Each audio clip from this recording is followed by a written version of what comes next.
শুভ নববর্ষ। পহেলা বৈশাখ আমাদের প্রাণের উৎসব, বাঙালির সার্বজনীন উৎসব। পুরো পৃথিবীতে যেখানে যেখানে বাঙালিরা আছেন, আজ আমাদের সবার আনন্দের দিন, বর্ষবরণের দিন। বাংলা সাল গণনা শুরু হয়েছিল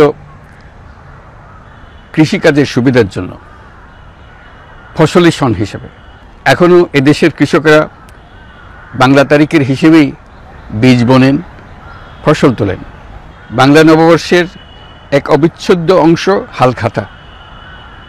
এখনকার আধুনিক সময়েও এখনও এই হালখাতার ঐতিহ্যকে ধরে রেখেছেন বাংলাদেশের হাটে বাজারে, শহরে বন্দরে। নববর্ষের বৈশাখী মেলায় বাংলাদেশের জেলায় জেলায় উদ্যোক্তারা সারা দেশে ঐতিহ্যবাহী শীতল পাটি, মাটির হাঁড়ি পাতিল, খেলনা, হাত পাখা ইত্যাদি তৈরি করে নিজেদের সৃজনশীলতাকে তুলে ধরেন এই দিনকে উপলক্ষ করে। বাংলাদেশের সংস্কৃতি ও ঐতিহ্য রক্ষায় এবং একে এগিয়ে নিয়ে যেতে আমাদের সবাইকে সক্রিয় ভূমিকা রাখার জন্য অনুরোধ জানাচ্ছি। আমাদের এইসব ঐতিহ্য যেন আমাদের নিজেদের মধ্যে সীমাবদ্ধ না থাকে, আমাদের সংস্কৃতি যেন আমরা ছড়িয়ে দিতে পারি বিশ্বের দরবারে।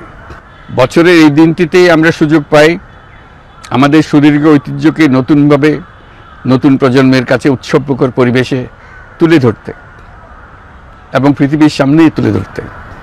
পাহাড় ও সমতলের বিভিন্ন জাতিগোষ্ঠীও চৈত্র সংক্রান্তি ও নববর্ষে এবার বড় পরিসরে উৎসব উদযাপন করছে।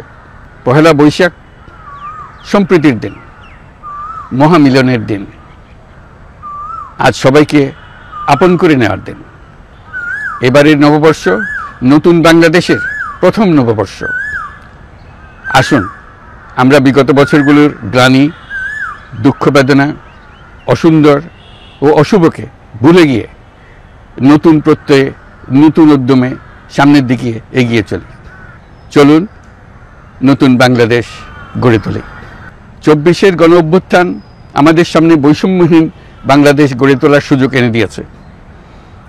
এই সুযোগ যেন আমরা না হারাই। বৈষম্যহীন বাংলাদেশ গড়াই হোক এবছর নববর্ষের আমাদের অঙ্গীকার। আমি নববর্ষের সকল আয়োজন ও উদ্যোগের সাফল্য কামনা করছি। নববর্ষ ১৪৩২ আমাদের সবার জন্য শুভদিনের সূচনা করুক।